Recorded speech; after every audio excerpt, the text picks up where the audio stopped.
So at the moment then, as the clock ticks down to what's going to be a pretty dramatic conclusion to this Q2 session, it is Viñales who has provisional pole with a 1:39.099. That's just a whisker ahead of Binder in second, with Aleix Espargaro on that front row. As it stands right now, Pecco Bagnaia will be off the front row for just the third time this season. Fifth he qualified in Jerez, fourth he started in Silverstone. Matt, I mentioned earlier about technology, how they've over the last years worked so hard on making those devices for the start, and then the rear device for off all the acceleration areas, lowering the centre of gravity so the engine can feed in more power and because of less wheelie.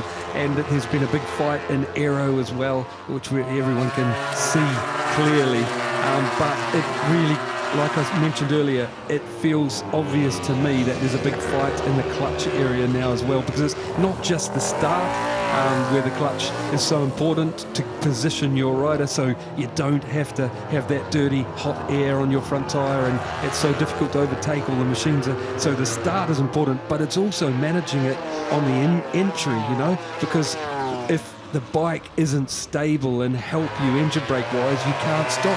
Too much load on the front and down you go. In Q1 it was Miller who Marc Marquez picked as his reference, and we can clearly see, and we get to the final 4.5 minutes of this Q2 session, it's the world champion Pecco Bagnaia who he fancies getting dragged around this Barcelona circuit. On board then with the 93, we go back to Aleix Espargaro. He's got that special one-off helmet, poking fun at himself, good sense of humour. I suppose only one thing he could do after last year to laugh it off.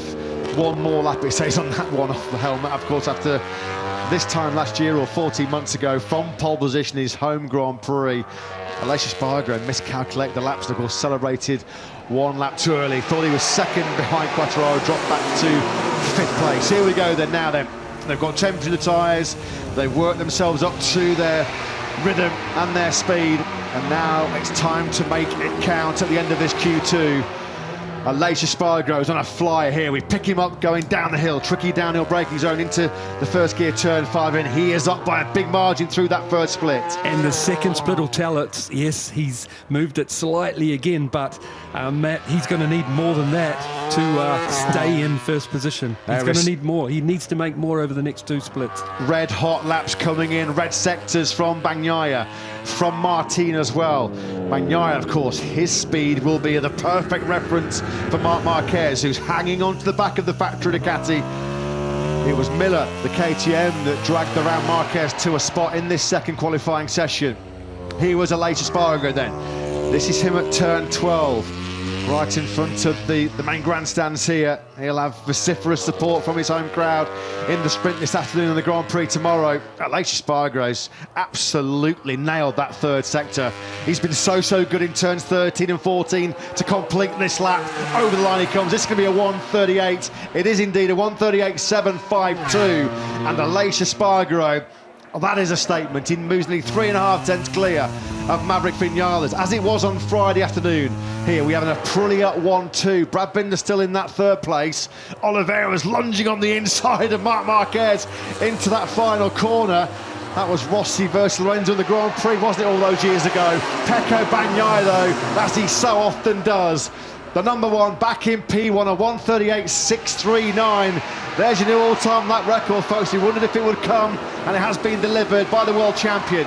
1:38.639. Oliveira does slot himself up into second place. Well, Oliveira did it, and having to pass someone, having to pass Marc, and still pulled that lap off. He matched what he did in Q1. I think he could have gone another 10th or 2 if he didn't have to pass Marc. You've got to have some confidence to throw it on the inside of Marc Marquez into turn 14 in Catalonia. Brilliant stuff by the crypto data RNF Aprilia man then. So as it stands right now, we have a Ducati on pole, 2 Aprilias in second and third. Oliveira leading the Noali factory charge at the moment with Aleix Espargaro third. Maverick Viñales has been pushed back down to 7th place. He moves up to 4th though. Bagnaia again is in the groove here, isn't he? This is absolutely awesome by the world champ. But what I want to see is, yeah, they might ride faster on the second lap, but can the soft tyre match, you know, can it handle it for the last split, which normally it'll drop off? Here we go then. Just see that tyre already squirming on the left-hand side as he got the power on, coming up towards turn number 11. Here's Marc Marquez then, who just saw Oliveira lunge on his inside through the Catalunya corner. Into the final corner then comes Pecco Bagnaia. 50 seconds of the session remaining. He's going to get one more lap if he needs to. He's already on pole position here. Bagnaia with a 1:38.639. Is there another all-time lap record coming? No, very, very close, just 400ths down. That last split, the rear tyre dropped off, Matt. Marco Bezzecchi's having a bit of a tough Saturday, to say the least. He's in 10th place at the moment. He was on the deck as well at turn 5 in the earlier FP2 session. So Marco Bezzecchi staring down the barrel of what would be his second worst qualifying of the season. The only other time, well, his only time he's qualified outside the top 10 this year was a 13th. So Jorge Martin's gone off circuit as well. That's going to really damage his chances. Well, it's going to end his chances of a home pole. Aleix Espargaro then. Time is running out. It is now or never for this man to make it back-to-back pole positions here in his home Grand Prix. He's got huge support here. There's his wife Laura. So many family and friends have gathered here today to see if this man can emulate his pole position from 1 year ago. Can he find his way to the sprint podium? Can he win? It'd be a fairy tale, a dream, wouldn't it, if he was to win his home Grand Prix here tomorrow. And as you pointed out, this is where the Aprilia is really strong. These last two fast right-handers, will the tyre handle it? Here we go. Into turn number 14 then. Here we go then now. This is Aleix Espargaro. It's all on the line, potentially for a home pole position here in Barcelona.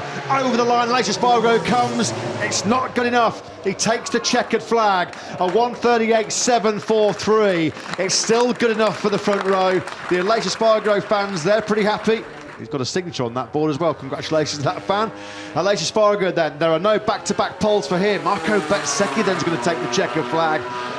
Not a good day at the office for Bezzecchi. He's going to be starting in 10th place. Bagnaia, though, is going to be our pole man here in Barcelona with a new all-time lap record. Absolutely brilliant performance again from Pecco Bagnaia. Yeah, I agree with that, Matt, because it's pretty clear that the Aprilias, I think, have the advantage here, but Pecco made the difference. 6th pole position of the season, a new all-time lap record to boot as well. He enjoyed that one. He loved that one, didn't he? Barcelona, one of his favourite circuits, but believe it or not, he's made 10 previous starts here across numerous classes. He's not had a single podium. I think he's going to put that one to bed, maybe in the sprint this afternoon or in the Grand Prix here tomorrow. Sorry, Matt, awesome job. I'm just thinking from especially these top sort of 4 riders. What a job! You know, there's nothing in it. You know, less than 2 tenths over the 4 riders. 1.5 actually. And huge congratulations to Miguel Oliveira. Absolutely phenomenal performance by him. Halfway through the early part of that FP2 session, Simon, he took a real heavy tumble going into turn number 5. He looked pretty shaken up by that one. Maybe shaken, but certainly not stirred, was he? A rousing performance by Miguel Oliveira. On the front row, we're just going to see here what happened to Jorge Martin. He's coming up on Marc Marquez coming through turn 12, isn't he? Let's just follow this one as we're just about to head down to Jack Appleyard down in pit lane. In fact, let's go down to Jack, who's got, I'm sure, an ecstatic crypto data RNFT Mosh. Razlan Razli, Miguel Oliveira on the front row in Barcelona. Down to you, Jack. Razlan, congratulations. It's been well documented just how much bad luck you and Miguel have had to go through this year. Finally, front row, how does it feel? Yeah, exactly. I mean, it's not easy. Nothing comes easy, but it was a chaotic qualifying for us.